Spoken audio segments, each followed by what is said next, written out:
Good evening, everyone. Welcome to Mo's first ever Fight Pick UFC podcast, where we're going to be discussing my picks for the upcoming UFC event, UFC 247, Jon Jones versus Dominic Reyes on February 8th. Hopefully we can get this out in a couple of days so you guys can see this video. Before we get into it and before we get into my picks for UFC 247, let me tell you how this all started and why this has started. I've been studying MMA for about 4 years now, watching hundreds of hours of fights and fight videos. I had started out being interested in jiu-jitsu actually initially back in high school, but it sort of evolved since then, and I just became a student of fights, not necessarily fighting myself, but just a student of fights. And I sort of applied my analytical background. I'm a financial analyst by trade to the UFC and UFC fights. And I just have such respect for the art of fighting and everything that goes into it, and the utmost respect for fighters who step into the octagon or, wherever else they may fight. Anyways, fast forward, I've been making picks on fights and getting all my friends to watch these UFC fights. Well, I would predict who would beat who, and if I were a betting man, which I am not because betting is illegal in California, my friends. Do not forget that. I'd have a hypothetical dollar amount that I would be betting, and I am on a 4 out of 5 win streak. Can I get some fire, please? I got the hot hand right now. So I thought I would compile videos on my picks for upcoming fights and send them to you. So I hope you enjoy this, and if you have, please leave your comments and make sure to subscribe, because these are going to be short videos that could help you get educated on the upcoming fights, and if you're in a place that allows betting, can help you place bets on fights. So what are you waiting for? Click subscribe, comment below, hit like, please. So quickly, before we get into it, a quick recap on the 4 out of 5 fights that I was right on, and the one fight I wasn't right and I did not call. 3 of those fights were on the Conor card. 2 of them were on the prelim card. The first of which was Sodiq Yusuff versus Andre Fili. Sodiq Yusuff was a sharp up-and-comer, and I had watched him in Ultimate Fighting. I thought Sodiq Yusuff would easily get the win, and he did in a 3-round decision. He was the favorite in that, but not by much, if I remember correctly. The next was the Macy Barber versus Roxanne Modafferi fight, and I have to say, as a fight picker, I was surprised at these odds. Roxanne was the biggest underdog of the card, I believe, at a plus 600 or plus 650, and Roxanne's been here quite a while. She was facing a scary opponent in Macy Barber, who is young but who was undefeated up until she faced Roxanne, and I knew that this could be in my mind, it was a 50-50 on Roxanne and Macy, but at those odds, I really liked it, and I thought Roxanne's ground game, given the fact that she's been developing it so long, and it looked great against Valentina Shevchenko's sister, I thought that she might be able to take down Macy and keep her there, and that's exactly what happened. Now, people will say that Macy's Barber's partial ACL tear had something to do with Roxanne's win. I don't really think so, because if you look at the first round, Roxanne was still dominating Macy. So no matter how you look at it, Roxanne would have at least been competitive and had for sure won at least the first round.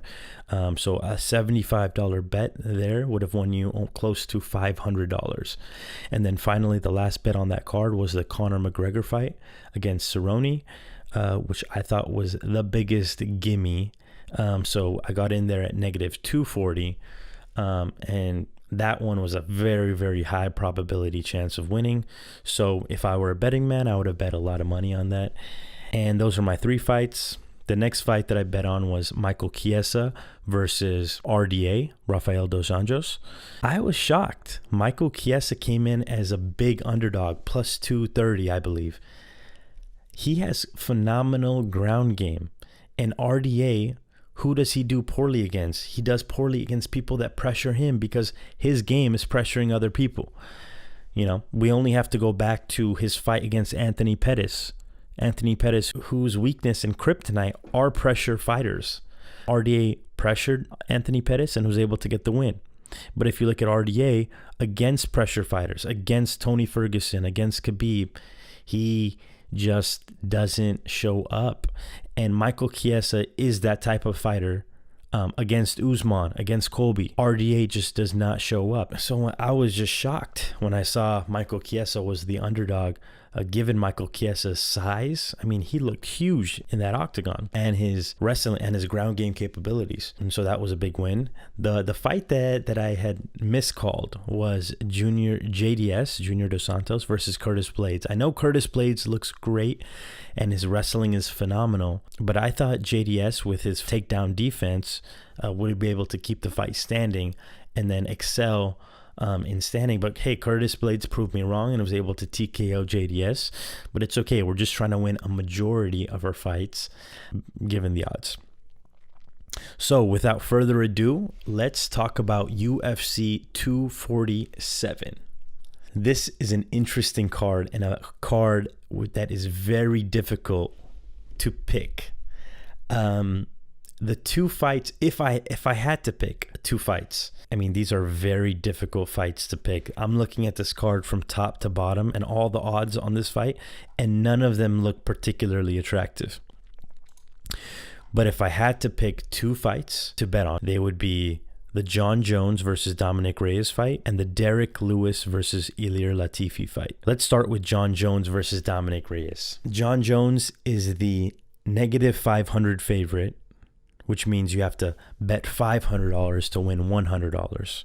Dominic Reyes is a +350 favorite, which means if you bet $100, you'll be able to win $350. Let me tell you why this looks attractive and why, if I had to bet on this card, this is one of the fights that I would have to bet on, and I'm actually leaning towards, drumroll please, Dominic the Devastator Reyes. What? You're picking against Jon Jones, they'll say? The undefeated, besides the one DQ against Matt Hamill, undefeated, reigning #1 pound for pound fighter in the UFC. And yes, I would bet against him. Jon Jones owns the castle that is the UFC, but that castle is quickly crumbling. I mean, Jon Jones has been in this game forever, a decade. And it takes a toll on him. And there's just these new hungry lions that always want to take over his castle. And we saw it, and he's not looking as impressive as he once was. You only have to go back to his fight with Thiago Santos, where they were relatively evenly matched. And I think they had around the same total strikes landed. And I have to say, watching that, I remember watching that. I was in Vancouver, and that was the same card that Ben Askren got KO'd by Masvidal with that flying knee. Thiago Santos versus Jon Jones was very close. I mean, I actually thought Santos won the first time I watched it. I had to rewatch it, and upon rewatching it, I thought Jon Jones won, but it was very, very close. And it was close against a compromised opponent who tore his MCL, PCL, ACL, maybe LCL as well, in relatively early in the fight, but kept throwing it. It was a split decision. One can only ask themselves, what would have happened if we got a healthy Thiago Santos with no knee injuries and he didn't blow out his knee more so in the fight as well? Santos would have probably won that fight, and we would have probably already been talking about a new world champion, and we would have been talking about Santos versus Dominic Reyes or Santos versus Corey Anderson. But that's not the case, and we're still talking about Jon Jones versus Dominic Reyes. So we have on one end Jon Jones, who has, not shown up in his last fight, and I don't think enough people are questioning that, versus a young, hungry lion in Dominic Reyes, who is tall. And we know Jon Jones has trouble with long fighters. Dominic Reyes is a long, tall fighter. He doesn't have as much reach as Jon Jones, but he's still very, very tall. He's very fast, and unlike a lot of his other opponents, has power. He knocked out Weidman.